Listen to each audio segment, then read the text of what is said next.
Seja bem-vindo à História da Sua Escravidão, Bloco 815.482, por Rafael Oliveira. Eu assisti isso pela primeira vez há muitos anos. A mensagem primordial é aquela que a maioria das pessoas precisa entender, mesmo que não aceitem todos os pontos apresentados, para que possam olhar para o mundo de maneira nova, mais de perto para o que ele se tornou. Esta é a verdadeira história de sua escravidão, como surgiu e como você pode finalmente ser livre. Como todos os animais, os seres humanos querem dominar e explorar os recursos ao seu redor.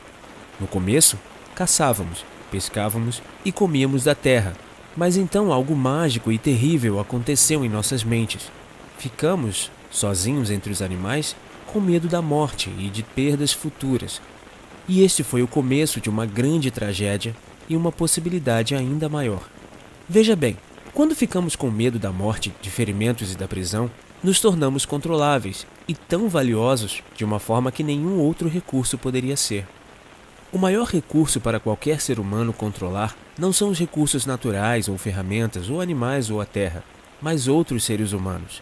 Você pode assustar um animal, porque os animais têm medo da dor no momento, mas não pode assustar um animal com a perda da liberdade, ou com a tortura ou o aprisionamento no futuro, porque os animais têm muito pouca noção do amanhã.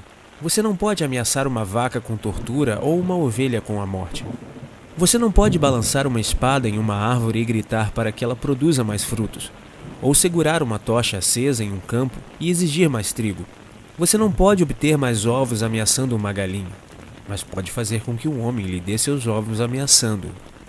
A agricultura humana tem sido a ocupação mais lucrativa e destrutiva ao longo da história, e agora está atingindo seu clímax destrutivo. A sociedade humana não pode ser racionalmente compreendida até que seja vista pelo que é, uma série de fazendas onde fazendeiros humanos possuem gado humano. Algumas pessoas ficam confusas porque os governos fornecem saúde, água, educação e estradas, e assim imaginam que há alguma benevolência em ação. Nada poderia estar mais longe da realidade. Os agricultores fornecem assistência médica, irrigação e treinamento para seus rebanhos. Algumas pessoas ficam confusas porque temos certas liberdades e, portanto, imaginam que nosso governo protege nossas liberdades. Mas os agricultores plantam suas colheitas a uma certa distância para aumentar seus rendimentos e permitirão que certos animais tenham estábulos ou campos maiores, se isso significar que produzirão mais carne e leite. Em seu país, sua fazenda fiscal, seu fazendeiro concede a você certas liberdades, não porque se preocupa com suas liberdades, mas porque deseja aumentar seus lucros. Você está começando a ver a natureza da gaiola em que nasceu? Houve 4 fases principais da agricultura humana. A primeira fase, no Antigo Egito, foi a compulsão humana direta e brutal. Os corpos humanos eram controlados, mas a produtividade criativa da mente humana permanecia fora do alcance do chicote, da marca e das algemas. Os escravos permaneciam terrivelmente subprodutivos e exigiam enormes recursos para serem controlados. A segunda fase foi o modelo romano, em que os escravos recebiam alguma capacidade de liberdade, engenhosidade e criatividade, o que aumentava sua produtividade. Isso aumentou a riqueza de Roma e, portanto, a receita tributária do governo romano, e com essa riqueza adicional, Roma se tornou um império, destruindo as liberdades econômicas que alimentavam seu poder e entrou em colapso. Tenho certeza que isso não parece totalmente desconhecido. Após o colapso de Roma, o modelo feudal introduziu o conceito de propriedade de gado e tributação. Em vez de serem propriedade direta, os camponeses cultivavam terras que podiam manter desde que pagassem aos senhores da guerra locais. Esse modelo desmoronou devido ao contínuo parcelamento das terras produtivas e foi destruído durante o movimento do cercamento, quando a terra foi consolidada e centenas de milhares de camponeses foram expulsos de suas terras ancestrais porque novas técnicas agrícolas tornaram as fazendas maiores e mais produtivas com menos pessoas.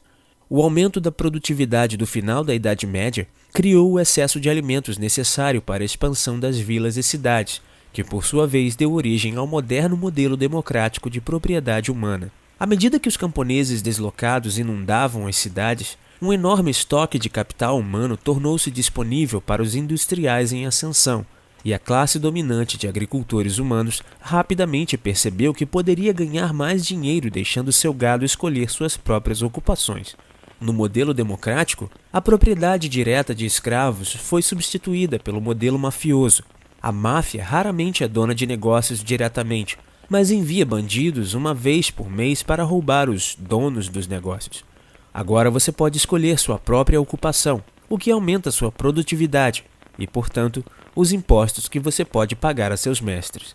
Suas poucas liberdades são preservadas porque são lucrativas para seus proprietários. O grande desafio do modelo democrático é que o aumento da riqueza e da liberdade ameaça os agricultores. As classes dominantes inicialmente lucram com um mercado relativamente livre de capital e trabalho, mas à medida que seu gado se acostuma com suas liberdades e riqueza crescente, elas começam a questionar por que precisam de governantes. Bem, ninguém nunca disse que a agricultura humana era fácil. Manter o gado fiscal de forma segura nos compostos das classes dominantes é um processo de 3 fases. A primeira é doutrinar os jovens por meio da educação do governo. À medida que a riqueza dos países democráticos crescia, as escolas governamentais eram universalmente infligidas para controlar os pensamentos e as almas do gado.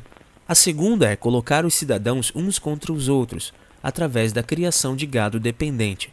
É muito difícil governar os seres humanos diretamente por meio da força, e onde isso pode ser alcançado, permanece extremamente subprodutivo, como pode ser visto na Coreia do Norte. Os seres humanos não se reproduzem bem ou produzem eficientemente em cativeiro. Se os seres humanos acreditarem que são livres, produzirão muito mais para seus agricultores. A melhor maneira de manter essa ilusão de liberdade é colocar parte do gado na folha de pagamento do fazendeiro. Essas vacas que se tornam dependentes da hierarquia existente irão então atacar quaisquer vacas que apontem a violência, hipocrisia e imoralidade da propriedade humana. Liberdade é escravidão e escravidão é liberdade. Se você conseguir fazer as vacas atacarem umas às outras sempre que alguém trouxer à tona a realidade de sua situação, não precisa gastar tanto controlando-as diretamente. Essas vacas que se tornam dependentes da generosidade roubada do fazendeiro se oporão violentamente a qualquer questionamento sobre a virtude da propriedade humana, e as classes intelectuais e artísticas, sempre e para sempre dependentes dos fazendeiros, dirão a qualquer um que exija a liberdade de propriedade. Aspas. Você vai machucar suas companheiras vacas. Fecha aspas.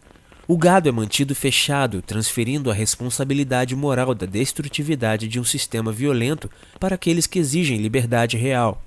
A terceira fase é inventar ameaças externas contínuas, para que o gado assustado se apegue à proteção dos fazendeiros. Este sistema de agricultura humana está agora chegando ao fim. A terrível tragédia dos sistemas econômicos ocidentais modernos ocorreu não apesar, mas por causa das liberdades econômicas passadas. Os aumentos maciços da riqueza americana ao longo do século XIX resultaram da liberdade econômica, e foi exatamente esse aumento da riqueza que alimentou o tamanho e o poder do Estado. Sempre que o gado se torna exponencialmente mais produtivo, obtém-se um aumento correspondente do número de agricultores e seus dependentes. O crescimento do Estado é sempre proporcional às liberdades econômicas precedentes. As liberdades econômicas criam riqueza, e a riqueza atrai mais ladrões e parasitas políticos, cuja ganância então destrói as liberdades econômicas. Em outras palavras, a liberdade metastatiza o câncer do Estado. O governo que começa com o menor sempre terminará com o maior.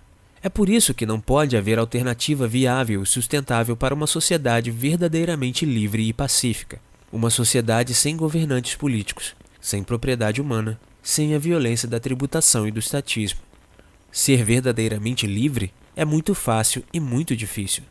Evitamos o horror de nossa escravidão porque é doloroso vê-la diretamente. Dançamos em torno da violência de nosso sistema moribundo porque tememos os ataques de nossos companheiros de gado. Mas só podemos ser mantidos nas gaiolas que nos recusamos a ver. Acordar. Ver a fazenda é deixá-la.